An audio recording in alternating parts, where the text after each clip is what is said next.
Hey guys, Anime E here, and just a disclaimer that this channel is for 13 and up, and that there will be swearing in this channel. If you don't like it, there's the unsubscribe button, and you can leave the channel. If you do, let's get into the video. And two things before we start.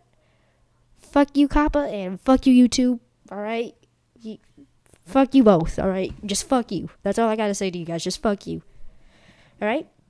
Now with that out of the way, let's get into the video.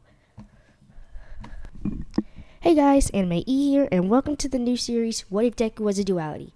Now I'm about to get into how this works, but basically, what this part is, if you read the title, is basically the background info, because there's a lot to cover, and instead of stretching out part 1 into this very long thing, I'm sorry if you can hear the background, my neighbors are making a lot of noise, but yeah. But basically, I'm going to explain it all here, so when we get to part 1, we can jump into the story without any explanation needed. You guys already know. So I highly suggest you watch the end, because every part of this is important. Alright, so, how Deku is a duality, it all has to do with Hizashi, which is, according to the wiki, Deku's father's real name. So, yeah, I'm going to be calling him Hizashi instead of saying Deku's father. Okay, so Hizashi in this universe is basically Orochimaru, meaning that he is obsessed with life and death and trying to find a way to control it and discover immortality. Now, how he does this is in this universe, Hizashi's parents are rich from discovering things like quirk drugs legally making these things and quirk equipment, and that's how they got rich.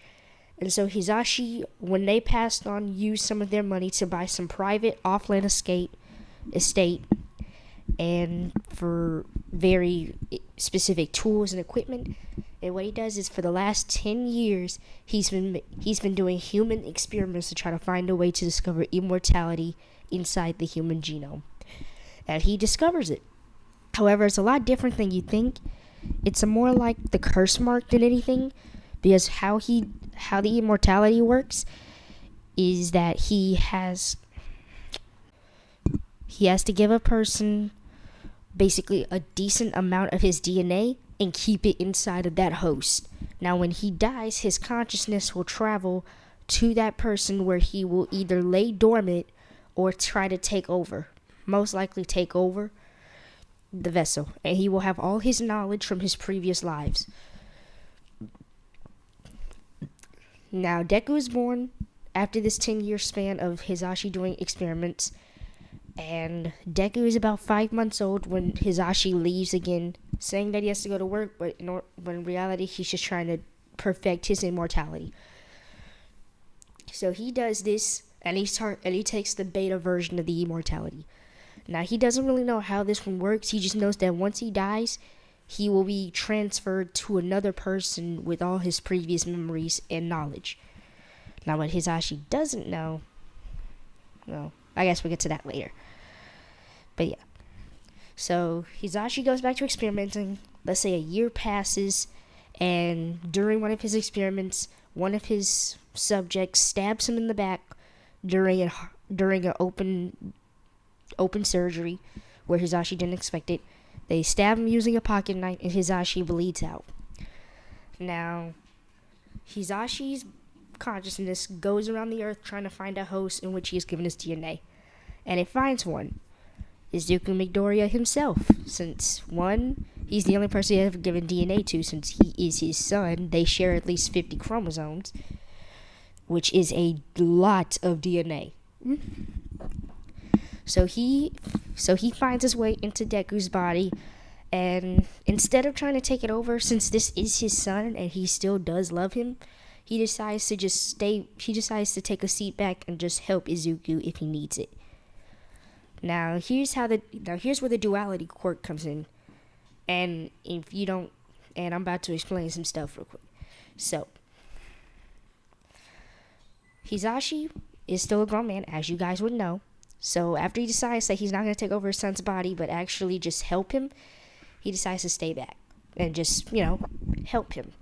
Now, some of Hizashi's skills are fire breath as his quirk, amazing knife and hand-to-hand combat, because he had to kidnap people and experiment on them, so he has to be a lot strong. he's also desensitized to a lot because of his experiments. So a lot of the things he's desensitized to would include fear, pain, death, most of human emotion. He's very knowledgeable since, he has lived for a good amount, and is effectively immortal because of the potion, meaning that he's got like a Deadpool factor in that. Now, if you can't get where this is going, I'll spell it out for you. This is about to turn into like a Kurama and Naruto situation. Or in case you're not familiar with that, I don't know what you're doing on the channel then, but another example would be a Dr. Jekyll and Mr. Hyde. So this is about to be some Kurama and Naruto type shit. Now, remember all the stuff I just said? Hold up, I'm still reading the script. Now, remember all the stuff that I just said above, how Hisashi is great at amazing hand combat, fire breath, quirk, all that stuff that only applies when Hisashi is in control of the body. So, Deku can't just pull out fire breath while he's in control. Hisashi has to be in control of the vessel.